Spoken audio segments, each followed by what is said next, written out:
Hello everyone. Hi, this is Alok Ojha. Welcome back to Classroom series of Modern Indian History.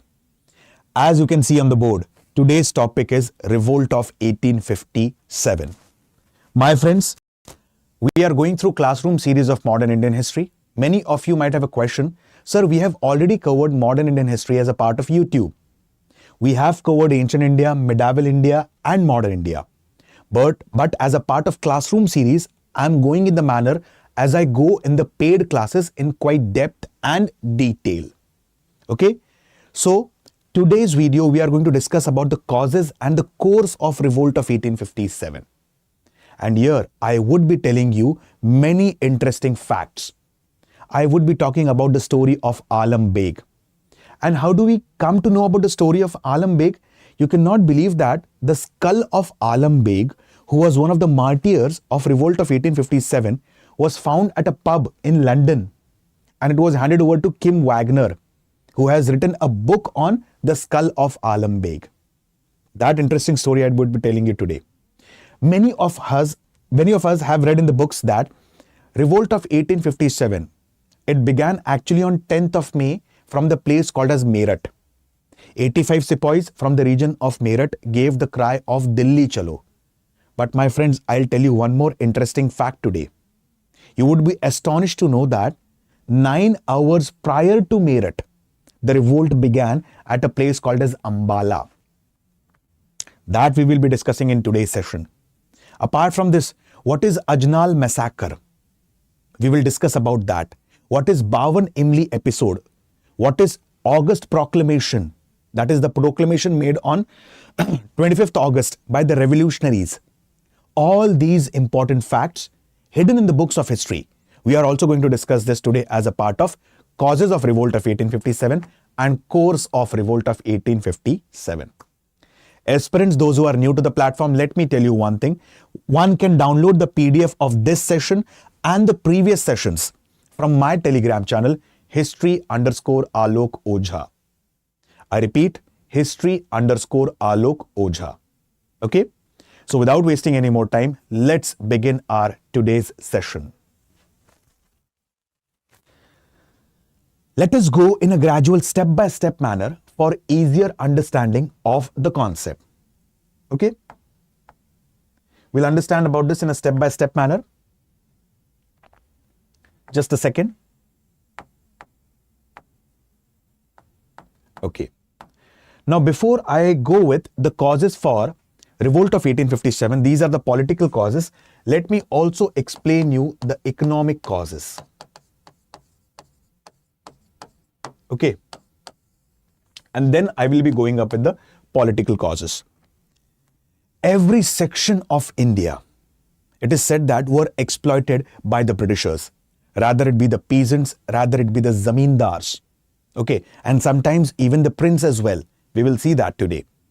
Like, I'll give you a very simple example about the land revenue system. There were specifically introduction of zamindari system, also called as permanent settlement. In zamindari system or permanent settlement, zamindar used to act as a middleman between company on one side and the peasant on the other side. Simple words, zamindar used to collect the revenue from the peasants, keep his commission and give it to the company. 11% was kept by zamindar as his commission, and 89% of the revenue went to the company. Okay, it is also called as permanent settlement because Britishers believed in the concept of fixed rate and fixed date. At this date, we want this much amount of money. And in that case, if you are unable to pay, we will transfer your zamindari rights to somebody else. So it is believed that zamindari system, it was introduced by Lord Cornwallis in Bihar, Bengal and Odisha.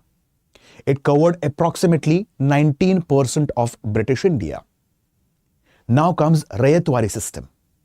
As a part of Rayatwari system, here the peasants were dually exploited. How they were dually exploited? Here, English East India Company directly collected the revenue from the peasants. Okay, the role of zamindar got ended directly, but not indirectly. His role was still there. How? We'll understand that. Now, as a part of Rayatwari system, the land was majorly categorized into 3 categories. That is good, what we say the fertile land, then comes average, and then comes barren land. The land which is quite fertile had to pay approximately 60 to 66% revenue. And this was less as per Britishers. The land which was average had to pay approximately around 50 to 55% of the revenue. And the land which was completely barren had to pay 40 to 45% of the revenue. Suppose I'm a peasant, and if I'm unable to pay the land revenue to the company, what will the company do? Company will seize my land. In such a situation, I have no option. I'll go to the money lender. Okay? And everyone knows about this. What interest rate does the money lender charges? So in such a situation, if I'm unable to pay the interest rate and the principal amount to money lender, he will seize my land. So if I'm unable to pay the land revenue to the company, they will seize my land. If I am unable to pay the money, principal amount and interest rate to the money lender, he will seize my land. So as a part of Rayatwari system, I was duly exploited. And it was specifically introduced or implemented by Sir Thomas Munro and Captain Reeds in Madras Presidency and Elphiston in Bombay Presidency. And it covered approximately 51% of British India. Apart from this Mehalwari system, the revenue was not collected from individual peasants but from the entire village. And the average land revenue was 60%, and Mehalwari system of land revenue was implemented by Holt Mackenzie. And it came during the time of Lord William Bentinck, the first Governor General of India. It covered approximately 30% of British India. I'll give you a rough figure that approximately, averagely if I'll calculate, Britishers collected 60% as a land revenue. You can imagine the level of exploitation that was done on the peasants. Okay? I'll give you two examples. From Battle of Plassey to Battle of Buxar. Like example I'll give you, Battle of Plassey, it took place in 1757 and Battle of Buxar, it took place in 1764. As per certain historians, within a span of 7 to 8 years, 4.94 million pounds was drained out of India. And later on, this was also highlighted by Dadabhai Navroji in his book, Poverty and Un-British Rule in India. Certain facts are also highlighted in the book Economic History of India by R.C. Dutt. Another example, after Battle of Buxar, which took place in 1764, Treaty of Allahabad was signed. And as per Treaty of Allahabad, at that time the Mughal Emperor was Shah Alam II. English East India Company gave 26 lakh rupees to Shah Alam II. And obviously, English East India Company is not going to do anything for free. They might have certain hidden intention behind that. And what was their hidden intention? Shah Alam II had to give the Diwani rights of Bengal, Bihar and Odisha to the English East India Company. And these were the richest provinces at that time. So you can imagine the surplus amount of money that was drained out of India due to the economic policies of the Britishers. The economic policies of the Britishers systematically paralyzed our rural industries. It led to deindustrialization of Indian industries. Then comes the political causes. Now, Britishers had introduced subsidiary alliance system. They had introduced doctrine of lapse system. Now, what is subsidiary alliance system? Subsidiary alliance system is actually the idea of a French governor Dupleix. And it was adopted by Lord Arthur Richard Wellesley. Okay, I'll give you a small example. I have covered in a detailed video about the subsidiary alliance system. But here I'm covering certain important aspects. Let me talk about that. As a part of subsidiary alliance system, like for example, English East India Company not only have animosity with the Mysore, English East India Company not only have animosity with the Marathas or Nizam of Hyderabad. In fact, all of them have internal squabbles as well. So this was seen as an advantage by English East India Company. So what did they do? They came up with a policy which is called as subsidiary alliance system, wherein English East India Company would be referred as the paramount power and the Britishers would be called as the protected state. In simple words, we are providing you the protection. Okay? Hundreds of kingdoms accepted the subsidiary alliance system introduced by Richard Wellesley. In such a situation, for example, if I have accepted the subsidiary alliance system, British forces would be stationed in my territory. I have to pay for their expenses. A British resident would be staying in my court. I have to bear his expenses. I have to cede certain part of my territories to the Britishers. I cannot enter into any treaty of friendship with any other European power without the permission of Britishers. Simple words, this is nothing but surrendering one's sovereignty. That is nothing but subsidiary alliance system. Nizam of Hyderabad, in the coming years, Mysore Nawab, whose name was specifically Krishnaraj III, Peshwas, all of them accepted subsidiary alliance system. Then came, Lord Dalhousie, whose original name was James Andrew Ramsay, the youngest Governor General, 36 years of age. And he came up with a system which is called as Doctrine of Lapse System. Doctrine of Lapse System is nothing but, in very simple words, it is a kind of a pro-imperialistic approach adopted by the Britishers. How? A very simple example I will give you, so that you can easily correlate and understand the concept. As per Doctrine of Lapse System, any ruler who does not have a legal male heir, his territories would be annexed by the Britishers. Okay? Adopted child won't be considered as a legal male heir. Let me give you a small example. Rani Lakshmi Bai, every one of you might have heard about her. The original name of Rani Lakshmi Bai was Manikarnika. She was born at a place called as Varanasi. She was born to Moropanta Tambeji and Bhagirathi Bai.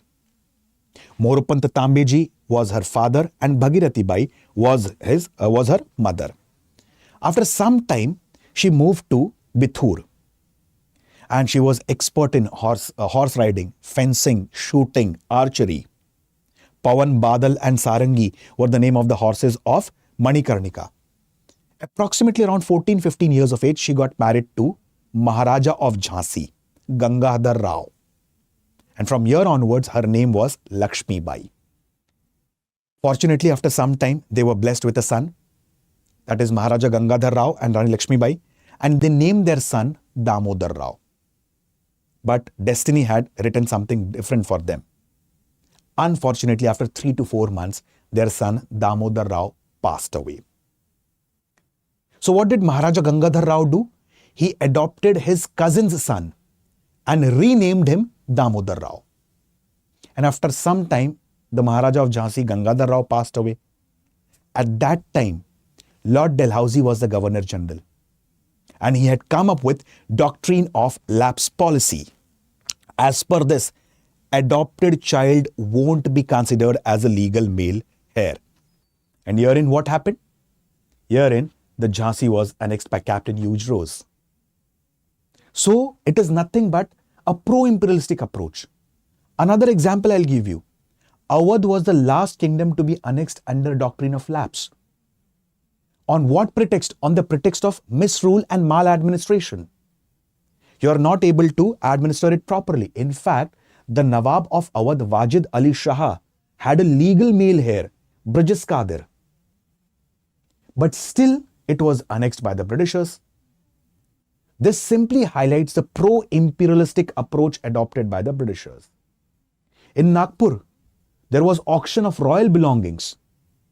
In the coming years, Britishers came up with a rule that Bahadur Shah Zafar had to vacate his ancestral house, that is Red Fort. The successor of Bahadur Shah Zafar won't be called as a ruler, but as the prince.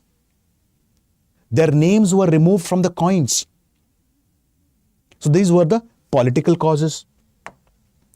Now, grievances of sepoys. Okay. Refusal to pay foreign service allowance, that is double batta. I'll give you a very small example about this. Lord William Bentinck, as per Charter Act 1833, Governor General of Bengal was designated as Governor General of India. And the first Governor General of India was Lord William Bentinck. And when Lord William Bentinck became the Governor General, he observed one thing, that Exchequer was running a loss of 1 million. So to recover these losses, he took certain steps, such as he halved the salaries of everyone. He imposed a duty on cultivation of opium in the region of Malwa, that is located in the western part of Madhya Pradesh. And he abolished the double bhatta system, also called as foreign service allowance. Now, what is double bhatta system all about? Suppose I am a soldier who is recruited into the army of Bengal. I have to serve anywhere across the country. But in such a situation, if I am serving anywhere outside the country or on any other mission, I was given extra allowances, extra incentives apart from my salary. And that was referred as foreign service allowance or double bhatta system. Lord William Bentinck, citing the cause that Exchequer is running into losses, I have to abolish or cancel the double bhatta system. And this enraged the soldiers. Apart from this, like for example, mistreatment of sepoys by the British officials. Suppose I am recruited as a sipahi or as a sepoy in the British Indian Army. After 20 years, I would be getting retired. I would retire as a havildar or as a subedar or as a naib subedar. But for that sake, if an English officer has been recruited as a second lieutenant or a lieutenant, he would retire as a colonel, as a brigadier, as a major. So here, discrimination was done on the basis of color of skin. That is racial discrimination. Apart from this, withdrawal of free postage facilities following the Post Office Act 1854. Like for example, for soldiers initially sending messages or sending messages to their family through post was completely free of cost. Soldiers did not have to give any single penny for sending a message or a post to their family members. So they kept in touch with their families. Okay? But after Post Office Act 1854, what happened? There was a uniform postage system. In fact, now soldiers also had to pay the money if they had to send the post or messages to their family members. So all these things actually infuriated and enraged our soldiers. Then, religious causes. I'll give you a very simple example. Let me begin with the Vellore Mutiny of 1806. We have covered in quite depth and detail. Okay. At Vellore, like it is said that maximum number of soldiers in the army were Hindus and Muslims. And at that time, Britishers passed an act. And specifically, it was Lord Howe and Lord Howe and John Cradock. They passed orders. And what were the orders? Muslims compulsorily need to shave their chin. Muslims cannot wear the holy cap. Hindus cannot wear the caste marks. Hindus cannot apply tilak on the forehead. Okay? And Lord Howe and John Cradock brought these reforms to bring in kind of a military discipline. They thought that it's a kind of a military necessity. But what happened? It is said that the soldiers believed that they were getting forcefully Christianized. And under the leadership of Fateh Haidar, one of the sons of Tipu Sultan, the soldiers revolted. And many of them were being executed, imprisoned, killed, blown, shot. And that is nothing but Vellore Mutiny, which took place in 1806, recorded in the books of history. Then comes Charter Act 1813. As per Charter Act 1813, Christian missionaries were allowed to come in India and preach Christianity. And then as per Charter Act 1833, the number of bishops were raised to 3. One has the authority to practice their own religion, to profess their own religion, but one cannot go for forceful conversion or into their religion. And in the coming years, Britishers started imposing Christianity on people of India. Okay, in fact, it was not only Britishers, there were many American Christian missionaries who had come to India to spread Christianity. One such example was Samuel Evan Stokes. In fact, Samuel Evan Stokes, in the coming years, he became so much he was so influenced by the philosophy of Hinduism that Samuel Evan Stokes, he was later referred as Satyananda Stokes because he became the follower of Arya Samaj. So, Christian missionaries, they were trying to convert the people into Christianity forcefully. At this time, what had happened? Britishers had passed General Service Enlistment Act. Now, let me talk about General Service Enlistment Act as well. And prior to this, let me talk about the Barakpur Mutiny of 1824.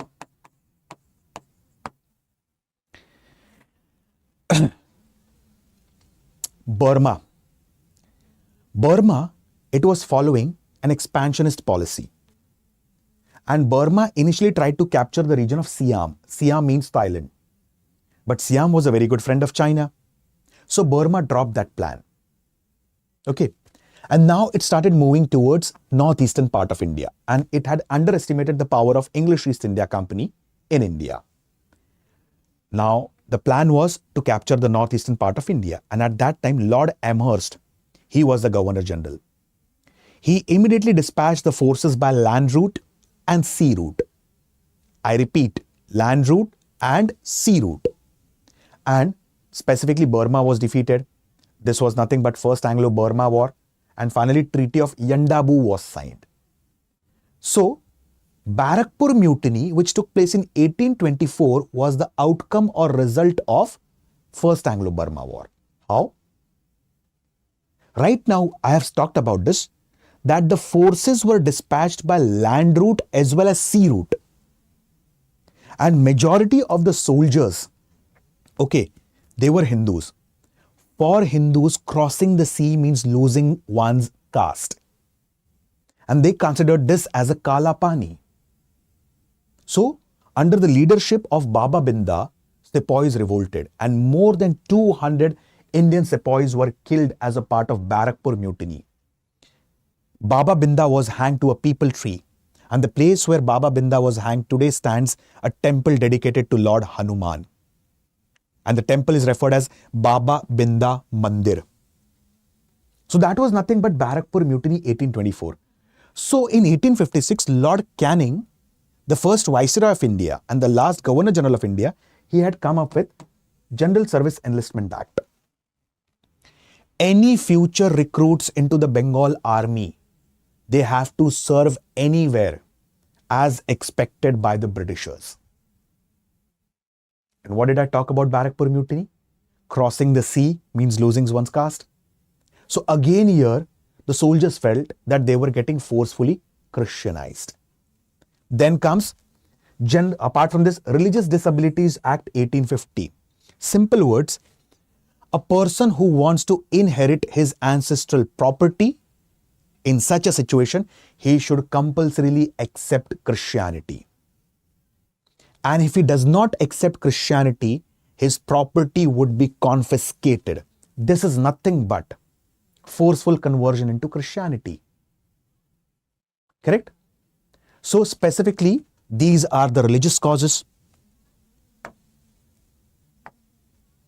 Okay. Then comes administrative causes. We have seen about this, administrative causes previously, about the political causes and so on. Then cause of Nana Sahib Peshwa. Before cause of Nana Sahib Peshwa, let me tell you one more thing. Specifically, education also had an impact in the coming years. Although Sir Charles Wood, like the first education commission that came in 1854, but to an extent, people were getting aware about it. And in the coming years, after Revolt of 1857, people believed that Anglicist viewpoint of education was imposed on the people of India for forcefully converting them into Christianity. Although this might not be the reason, because Britishers, like when they came up with the education system in India, initially, first of all, they were not at all interested in educating Indians. Okay.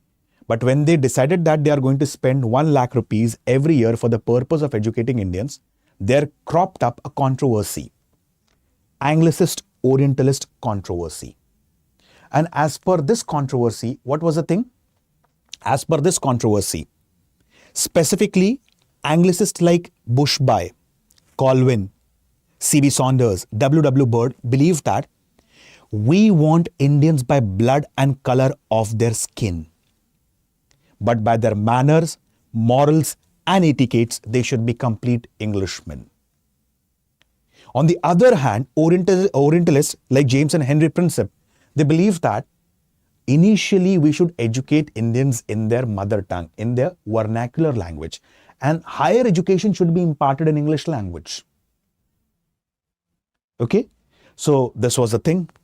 But later on, after Charles Wood dispatch, it is said that the recommendations given by Sir Charles Wood form the basis of further coming commissions in India, specifically related to education.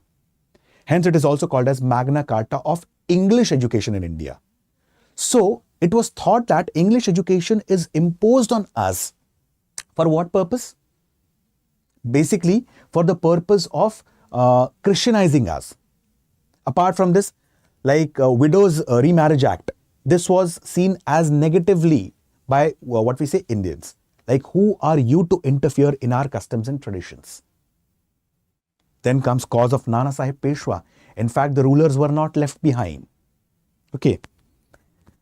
Nana Sahib Peshwa, he was an adopted son of Peshwa Bajirao II. Now, after Third Anglo-Maratha War, Peshwa Bajirao II had retired to the region of Bithur, which is located in Kanpur. Okay.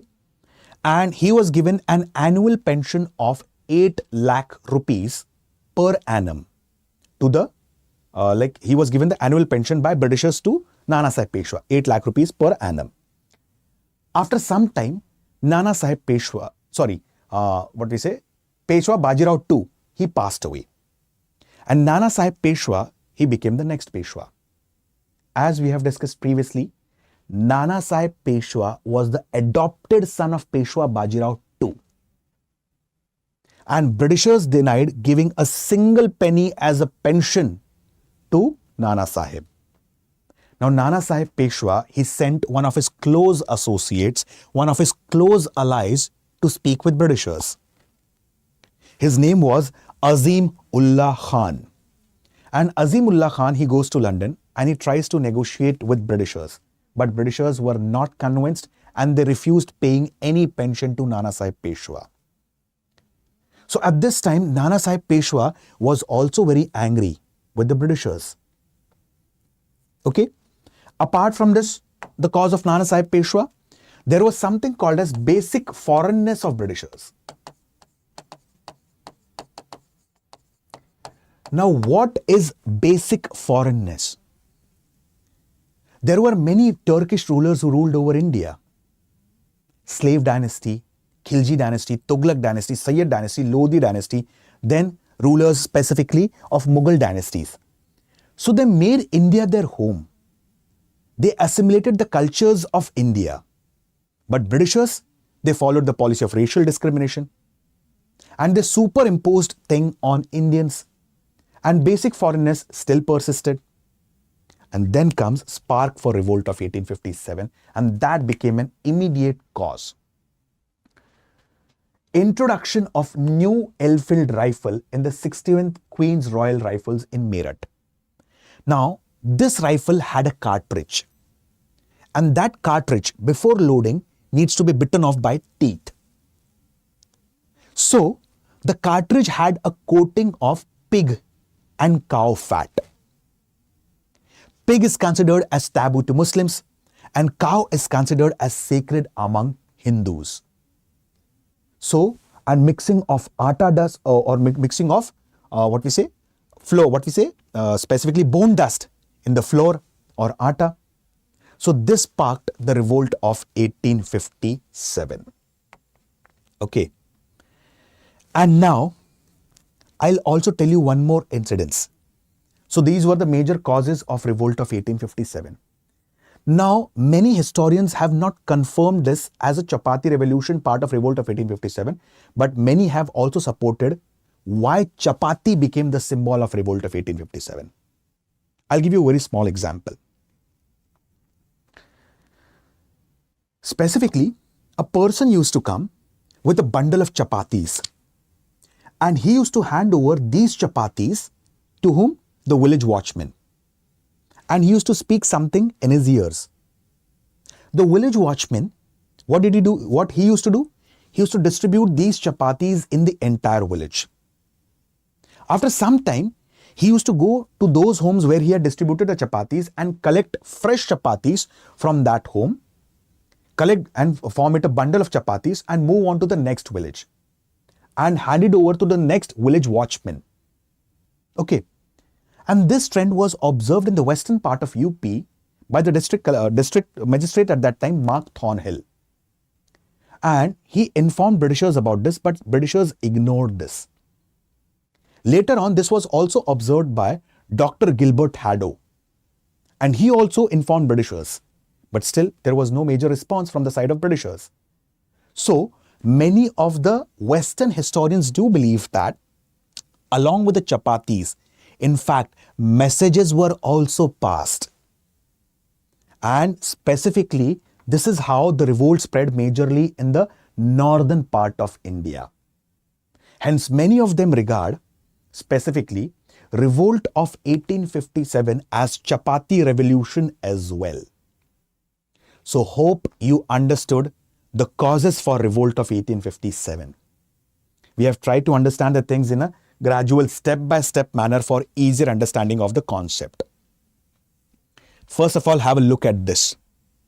And I would personally suggest, if you're watching on a cell phone, do take a screenshot of this course of revolt, because majority of the things that I've mentioned here are mentioned in very few books, like what is Ajnal massacre, okay, then specifically what is Bawan Imli episode, what is Azamgarh proclamation of 25th August, okay, 1857. So do take a screenshot of this and I'll explain this everything in depth and detail. Hope you understood the points till here. Yes, my friends? Clear? Okay. In tomorrow's session, I would be coming up with what strategy do we need to adopt for modern Indian history, precisely from the perspective of prelims examination. I have already made a short video of 40 to 45 minutes on what approach do we need to follow in ancient and medieval Indian history. Tomorrow around 3:30, I would be coming up with a live video on what approach do we need to adopt for modern Indian history. Clear? Now let's understand how the revolt of 1857 engulfed the major part of northern India, and what were the major events that took place as a part of revolt of 1857. Okay? Let's begin with the course of the revolt. The first thing, as I've told you specifically, that Royal Enfield or New Enfield rifle was introduced. And the New Enfield rifle had a cartridge that needs to be bitten off by teeth. Probably, as per many historians, the cartridge had a coating of fat of cow and pig. Cow was sacred to Hindus and pig was considered as taboo to Muslims. So what happened? These rifles reached from Meerut to Behrampur. And when these rifles reached Behrampur on 9th March 1857, 19th Bengal Native Infantry soldiers refused to accept these greased cartridges. They said that we are not going to use this. Entire unit was disbanded and court-martial was done. Now, on 23rd March 1857, the news reached Meerut from where the rifles had come. And the commanding officer, General Greg Anson, what did he do? He said that, first of all, there is no such, fat of cow and pig. And for that, I will temporarily suspend the use of these greased cartridges. Okay. And I will conduct an inquiry. This was nothing but just a step that was taken to pacify the soldiers. But again, the news of greased cartridges, it reached around 29th March 1857 in the region of Bengal. And there was a soldier of Bengal, specifically of 34th Bengal Native Infantry, whose name was Mangal Pandey. Now, Mangal Pandey, he went on a rampage. Whoever European officer he saw, he started whipping them. He started beating them. And in fact, he was also supported by one of his associates, Isrul Pandey. And the entire information was provided by a soldier whose name was Sheikh Paltu Khan to the Britishers. Immediately, Mangal Pandey and Isrul Pandey was arrested and a trial was conducted against them. On 8th April 1857, Mangal Pandey became the first martyr of Mother India as a part of Revolt of 1857. I repeat, as a part of Revolt of 1857. Okay. Then, on 11th April 1857, Isrul Pandey became the second martyr of Mother India as a part of Revolt of 1857. And the martyrhood of Mangal Pandey and Isrul Pandey spread like a wildfire in the entire northern part of India. And many books do write that on 10th May 1857, 85 sepoys from the region of Meerut started the revolt. But there is one historian whose name is K.C. Yadav. Okay. He said that, in fact, Ambala uprising is also referred as premature uprising. Okay. In fact, he mentions that Ambala uprising is the true start of Revolt of 1857 or the true beginning of Revolt of 1857. And both the uprising took place on 10th May 1857. So, majority of the books of history mention that it began from Meerut. But K.C. Yadav proved that specifically in the region of Ambala, the uprising began, okay, 9 hours prior to the region of Meerut. And specifically it is said that the soldiers here had a different plan. And the soldiers had a plan that they will attack the British armory. After attacking the British armory, they will loot the weapons. And from there, they will start moving towards Delhi. But there was a person whose name was specifically Sham Singh. He betrayed to these soldiers. And he provided this entire information to the deputy commissioner at that time of Ambala, whose name was Forsyth. Many historians like K.C. Yadav believe that as a part of Ambala massacre or Ambala uprising, 120 soldiers were immediately executed. They were being killed. And on the same day, on 10th of what we say May 1857, 85 sepoys from the region of Meerut gave the slogan of Dilli Chalo, not Chalo Dilli. Chalo Dilli was given by Subhash Chandra Bose ji. They gave the slogan of Dilli Chalo. And these soldiers were of 11th and 20th Bengal Native Infantry. Colonel Ripley on the way was killed. Simon Fraser, Lieutenant Willick Boy, all of them tried to resist, but their resistance could not succumb in front of the soldiers.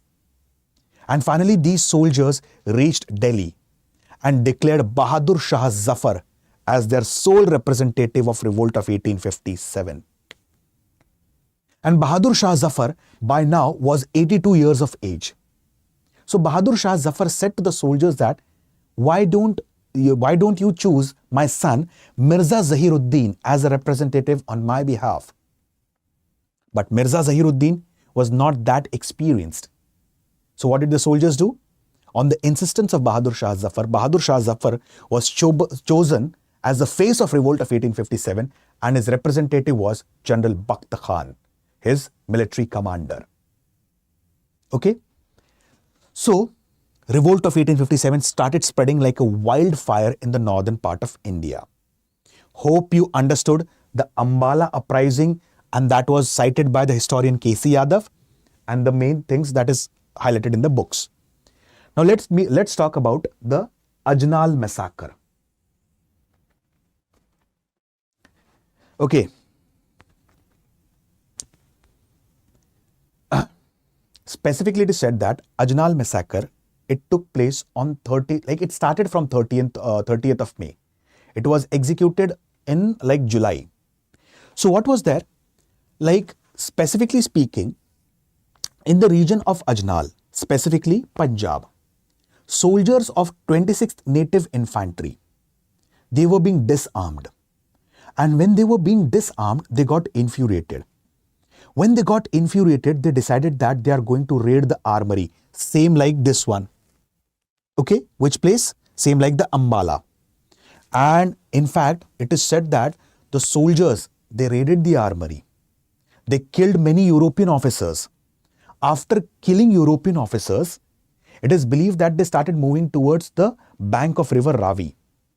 And at that time, the Tehsildar of that region, okay, he was an Indian. The Tehsildar of that region, he had killed 150 soldiers. And immediately he provided the information to the deputy commissioner, whose name was Frederick Cooper. Okay, he provided the information to Frederick Cooper.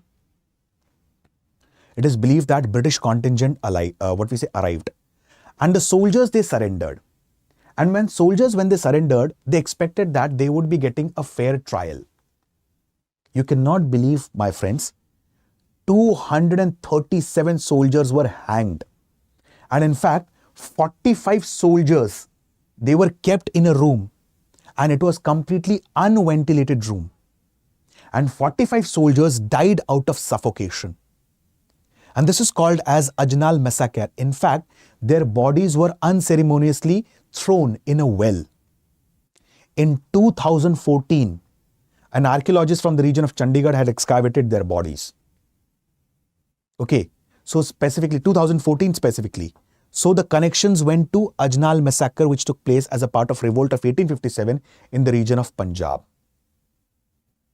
Meanwhile, another thing that took place, that is referred as Bawan Imli episode. Bawan Imli episode, it's a very famous one. Okay, now what is Bawan Imli episode? Bawan, it's a Hindi word. Bawan means 52. Like it is believed that Revolt of 1857, with the passage of time, it was engulfing the major part of northern India. And when it was engulfing the major part of northern India, it spread like a wildfire. So one such reason was Fatehpur district of Uttar Pradesh. And here, the revolt in the region of Fatehpur district of Uttar Pradesh was led by Thakur Jodha Singh Ataiya. I repeat, Thakur Jodha Singh Ataiya. So he gathered a band of revolutionaries. And it is said that many European officers, like they were being attacked. Then the court was taken over by the revolutionaries who were being guided by Thakur Jodha Singh Ataiya. After this, they had attacked Gangapar police station. Then Thakur Jodha Singh Ataiya did not stop there. He further activated the revolutionaries in the region of Bundelkhand, Bundelkhand and Awadh, apart from Fatehpur. And during this process, Colonel Powell, he got killed. Now, Colonel Neil, he was sent on an expedition to suppress whom? Suppress the revolutionaries. And it is believed that on 28th April 1858, or in simple words, April 1858, not to be precise about the date, in 1858, specifically Thakur Jodha Singh Ataiya along with 51 other revolutionaries were hanged to a tamarind tree. Imli means tamarind. Bawan means 52. So 52 revolutionaries, including Thakur Jodha Singh Ataiya, were hanged to the tamarind tree for the next 37 days. And orders were passed that if anyone tries to remove these dead bodies from the tamarind tree, they would meet the same fate. So this incident, as a part of Revolt of 1857, is referred as what we say Bawan Imli episode. Okay. Another famous episode is Siege of Kanpur as a part of Revolt of 1857. Now, Siege of Kanpur, it is also referred as Bibighar massacre or Sati Chaura Ghat massacre. Okay. Like Revolt of 1857, It was spreading like a wildfire in the entire northern part of India, and European families were feeling unsafe. So British officers thought that why don't we give a safe passage to our European families? So the plan was they will come to Kanpur. From Kanpur they will move to Allahabad, and from Allahabad they will move to which place? Calcutta. This was the plan. More than 200 European families came near the Sati Chaura Ghat near the Kanpur fort. And Nana Sahib Peshwa, he was the Peshwa of Kanpur. And while back we have discussed about the cause of Nana Sahib Peshwa. Britishers had denied paying the pension to Nana Sahib Peshwa, who was the adopted son of Peshwa Bajirao II. And Nana Sahib Peshwa wanted to avenge this humiliation at any cost, because he had sent one of his friend Azimullah Khan. Okay, but it was a kind of humiliation for him. No attention was paid to Azimullah Khan. So what happened? Nana Sahib Peshwa at any cost wanted to avenge this. Nana Sahib Peshwa comes to know about this, and he goes to the place called as Sati Chaura Ghat or Bibi Ghar. Here, the district collector of Kanpur was Charles Hillersdon. Now, Charles Hillersdon says to Nana Sahib Peshwa, this is a matter between English East India Company and you. Why do we involve European families in this? Please give them a safe passage to Allahabad, and I'll ensure you that I'll have further negotiations with the higher ranking officers of English East India Company. This was assured by District Collector of Kanpur, Charles Hillersdon. Okay. As soon as the European families came out, the soldiers of Nana Sahib Peshwa attacked these European families, and many of them were being killed. And this event is called as Sati Chaura Ghat massacre or Bibi Ghar massacre. And after this event or incident, Britishers adopted a very, very brutal policy of suppression. One more important event, that is nothing but August Proclamation, which took place on 25th August. And this was a proclamation of revolutionaries. Okay. And what was this proclamation all about? As I've told you, the sepoys, they reached Delhi. They chose Bahadur Shah Zafar as their representative. And these revolutionaries, they passed a manifesto called as August Proclamation. Simple words, no section of Indian society should maintain loyalty towards Britishers. And in such a case, anyone who is found maintaining loyalty towards Britishers, any Indian who is found maintaining loyalty towards Britishers, his property would be confiscated and probably he would be hanged to death. And this is the best time where Hindu-Muslim unity needs to be forged up. We need to forget about the classes. We need to forget about the caste. We need to forget about the religion and work as a united force against the exploitative character of the British rule. So that was nothing but August Proclamation, which was released on 25th of August 1857 by the revolutionaries. So these were the important events as a part of course of Revolt of 1857. So what additional things that I've talked about here, which are mentioned in very few books. First thing, it began from the region of Ambala, not from the region of Meerut. First thing, an additional information. Second additional information, Ajnal massacre of Punjab. Third additional information, Bawan Imli episode of Fatehpur. And the fourth additional information is the Azamgarh proclamation of the revolutionaries as a part of course of Revolt of 1857. Okay, I'll tell you one more interesting thing. What is the issue of Alambagh? Okay, you won't believe, my friends. There is a book written by Kim Wagner, and the book is The Skull of Alambagh. Like I'll tell you who was Alambagh. Now it is believed that in the region of Sialkot, which is in Punjab, presently in Pakistan, the revolt of 1857 spread, and there was a unit of soldier that was posted in Mia Mir. Okay, Mia Mir, Lahore. After some time, it is said that there were few soldiers who had killed, what we say, 7 members of a Scottish family. And although Alambagh was not, what we say, a part of it, but it is believed that Britishers said that you are the major part of it. And a trial was conducted against Alam Bagh. And after a trial was conducted against him, he was being executed or he was being killed. And specifically, it is said that his head was blown. At that time, the person who witnessed this event, he was an Irish captain whose name was Arthur Robert Costello. Okay. He picked up the skull and returned to London. You cannot believe, my friends, in 1963, a skull was found at a pub in London, and this pub was called as Lord Clyde Pub. And the owners of the pub, they found the skull. And it is believed that some historians have a dissenting opinion on this, like Kim Wagner.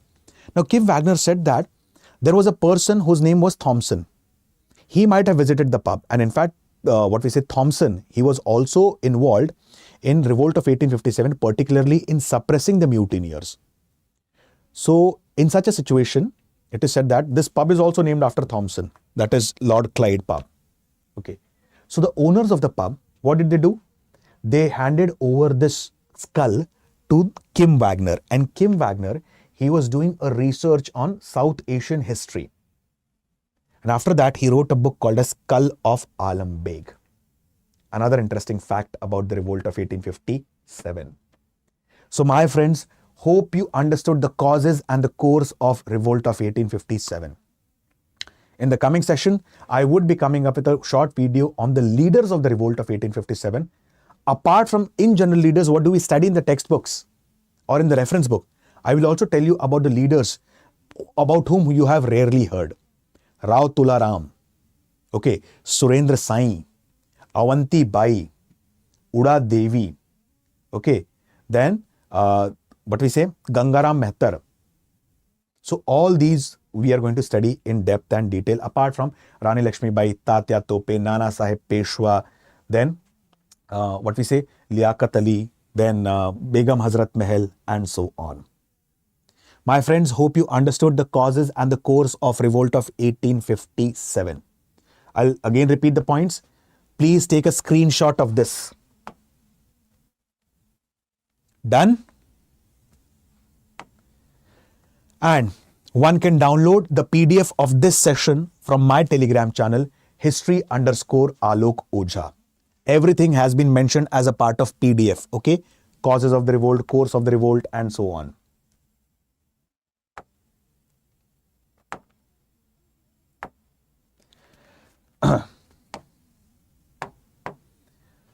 Friends, as a part of Achievers Sale, StudyIQIAS SIP English November batch crash course. Okay. Specifically the sale is going to end on 30th of November and the prices is specifically 5499.